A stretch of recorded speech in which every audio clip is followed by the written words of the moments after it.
India की history बताओ लेकिन पहले माल गोरों को दिखाओ। यही स्ट्रेटजी रही है रामायण के मूवी के मेकर्स की। मतलब पहले वो सिनेमा कौन में इस ट्रेलर को रिलीज करते हैं और आज इंडियन ऑडियंस के लिए उन्होंने इस ट्रेलर को रिलीज किया है, जबकि ये ट्रेलर तो पहले ही ऑनलाइन लीक हो चुका था, जिस पर मैंने पहले एक वीडियो बनाया था, तो उसको भी जाकर देख लेना। लेकिन अगर ट्रेलर की बात करें तो इसके विजुअल्स मुझे पहले से काफी ज्यादा अच्छे लग रहे हैं। मतलब जो इन्होंने पिछला रामा का टीजर निकाला था उसमें बहुत सारे ऐसे सीन्स थे जो कि बिल्कुल भी अच्छे नहीं लग रहे थे और $500 मिलियन के बजट को जस्टिफाई नहीं कर रहे थे। लेकिन क्या ये नया ट्रेलर अपने $500 मिलियन के बजट को जस्टिफाई करता है? तो मेरा जवाब अब भी नहीं ही है, क्योंकि इतने बड़े बजट के साथ ऐसे विजुअल्स भी मैं एक्सपेक्ट नहीं कर रहा था। देखो $500 मिलियन के बजट में लोग सोच रहे होंगे कि 200-250 मिलियन डॉलर का बजट पहली मूवी का है, लेकिन ये गलत है, बिल्कुल ही गलत है। क्योंकि पहली मूवी का बजट दूसरी मूवी से ज़्यादा होता है, क्योंकि जो सेट डिज़ाइन होते हैं, जो आर्ट डिज़ाइन होता है, जो कॉस्ट्यूम कलेक्शन होता है और जो लुक क्रिएट करना होता है एक्टर्स का, उस सब में पैसा लगता है मूवी के पार्ट 1 में। फिर वो जब बन जाता है, तैयार हो जाता है, तो पार्ट 2 में हमेशा कम पैसे लगते हैं और रामायण की स्टोरी तो लीनियर में ही चलेगी।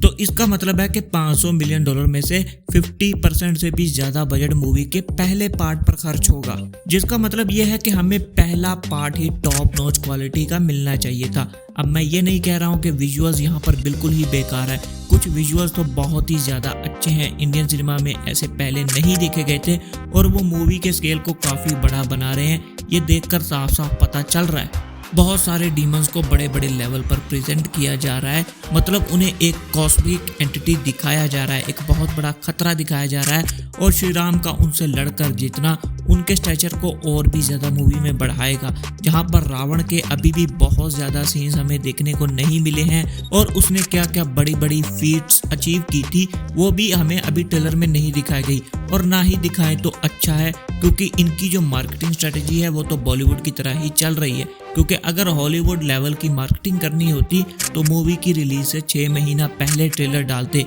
फिर ट्रेलर 2 डालते, जबकि बोला जा रहा है कि ट्रेलर 2 भी मूवी का है, वो भी आएगा। लेकिन क्या फायदा जब मूवी की रिलीज में ही 3 महीना रह गया। आपको पूरा साल इसकी मार्केटिंग लेकर चलना चाहिए था। हर एक कैरेक्टर पर एक अलग अलग वीडियो हर महीने रिलीज किया जा सकता था। हनुमान पर एक वीडियो रिलीज किया जा सकता था। सिर्फ रामा पर एक वीडियो रिलीज करने के बाद जब इन्हें थोड़ा सा क्रिटिसिज्म मिलने लगा तो ये अपनी मूवी को लेकर इनसिक्योर हो गए और सिर्फ हॉलीवुड की ऑडियंस को ही इन्होंने पहले अपनी मूवी का मटेरियल दिखाना शुरू किया।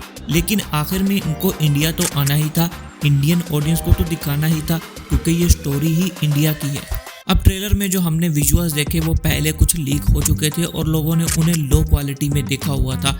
इस वजह से भी हो सकता है कि लोगों को विजुअल्स अच्छे लग रहे हैं, क्योंकि पहले लो क्वालिटी में देखा था और अब अच्छी क्वालिटी में देखने को मिल गए हैं तो लोग उसकी बहुत ज़्यादा तारीफ कर रहे हैं। जबकि अगर ये पहले ही लीक ना होते और हमें पहले ही इस क्वालिटी में देखने को मिलते तो मैं शर्त लगा के बोल सकता हूँ कि लोगों का पर्सपेक्टिव बिल्कुल ही अलग होता। और मैंने पिछली वीडियो में बताया भी था कि ट्रेलर को इन्होंने जानबूझकर खुद ही लीक किया है और ये उसकी एक बहुत बड़ी वजह थी। एक तो ये हाइप बनाना चाहते थे अपनी मूवी की, और दूसरा ये साइकोलॉजी यूज करना चाहते थे कि पहले अच्छी क्वालिटी में जब विजुअल्स नहीं देखने को मिलेंगे तो अच्छी क्वालिटी में देखकर लोग समझेंगे बहुत अच्छे विजुअल्स हैं, ऐसा मुझे लगता है। लेकिन अभी भी एक बहुत बड़ी दिक्कत है इस मूवी के मार्केटिंग मटेरियल में। जैसे कि रवि दुबे का कैरेक्टर है जो कि लक्ष्मण का रोल प्ले कर रहे हैं, और रामायण में लक्ष्मण का कैरेक्टर बहुत ही ज्यादा इंपॉर्टेंट है। वो मूवी में एक इमोशनल डेप्थ लेकर आता है। श्री राम का अपने भाई के प्रति कितना प्यार था, भरत के प्रति कितना प्यार था, वो मूवी में दिखाता है और श्री राम के चरित्र को और ज्यादा निखार कर हमारे सामने लाता है। लेकिन मार्केटिंग में उनका कुछ भी ज्यादा हमें कंट्रीब्यूशन नहीं देखने को मिल रहा, जिससे मेरा ये डर और भी ज्यादा बढ़ जाता है कि इस मूवी को पूरी तरह से वेस्टर्नाइज्ड कर दिया गया है। सिर्फ इंडियन अटायर रखने से कोई मूवी इंडियन नहीं हो जाती, और यही वजह है कि मुझे डर लग रहा है कि इंडियन ऑडियंस इसके साथ क्या इमोशनली उस लेवल पर कनेक्ट कर पाएगी जैसा कि उन्होंने रामानंद सागर की रामायण के साथ किया था। क्योंकि रामानंद सागर की रामायण में श्री राम का कैरेक्टर बहुत ही ज्यादा ग्राउंडेड लगता है। वो एक इंसान लगता है, उसके इमोशंस इंसानों की तरह होते हैं, उसके रिएक्शंस इंसानों की तरह होते हैं। भले ही वो गॉड लेवल लेकिन यहाँ पर ऐसा लग रहा है कि किसी साउथ इंडियन मूवी का हीरो हमें दिखाया जा रहा है, आंखों पर पट्टी बांधकर असुरों से लड़ना, जो कि हमने ट्रेलर लीक्स में देखा था। मुझे लगता है कि ये बहुत ही ज्यादा एग्जैजरेशन हो गया है, क्योंकि राम में, रामायण के करैक्टर में सबसे ज्यादा इम्पोर्टेंट है श्री राम की सिंप्लिसिटी।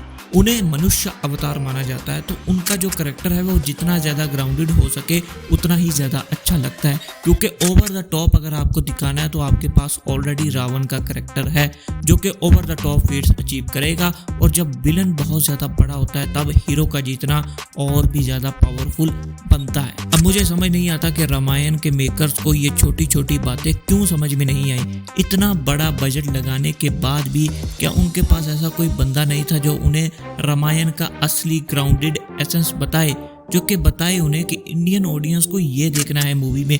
और मैं शर्त लगाकर बोल सकता हूँ कि हॉलीवुड की ऑडियंस भी ऐसी ग्राउंडेड स्टोरी से बहुत ज़्यादा ही रिलेट कर पाती। अगर रिलेट ना भी करती तो वो उसको एक इंडिया की ओरिजिनल स्टोरी समझकर बहुत ज़्यादा पसंद करते।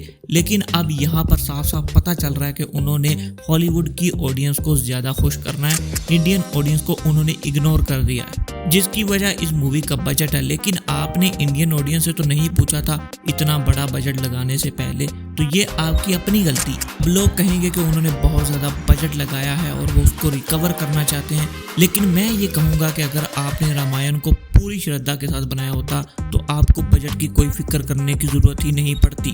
मैं शर्त लगाकर बोल सकता हूँ कि अगर अमेरिकन टीवी चैनल्स पर रामानंद सागर की रामायण को प्ले करना शुरू कर दिया जाए तो वो टॉप रेटिंग्स में आ जाएगी, क्योंकि उसमें प्योर इंडियन एसेंस है जो कि इस ट्रेलर में मुझे मिसिंग लग रहा है। बाकी ट्रेलर के विजुअल्स पहले से बेहतर हुए हैं, तो मैं बहुत ज़्यादा उम्मीद करके चल रहा हूँ कि मूवी इससे भी ज़्यादा अच्छी होगी, ट्रेलर 2 इससे भी ज़्यादा अच्छा होगा और मूवी ब्लॉकबस्टर हो। लेकिन क्या आपको लगता है कि ये मूवी वो अचीव कर पाएगी जो कि ये लोग टारगेट करके चल रहे हैं? नीचे कमेंट्स में ज़रूर बताना और वीडियो को लाइक करके चैनल को सब्सक्राइब कर देना, क्योंकि ऐसे वीडियोज़ आते रहेंगे।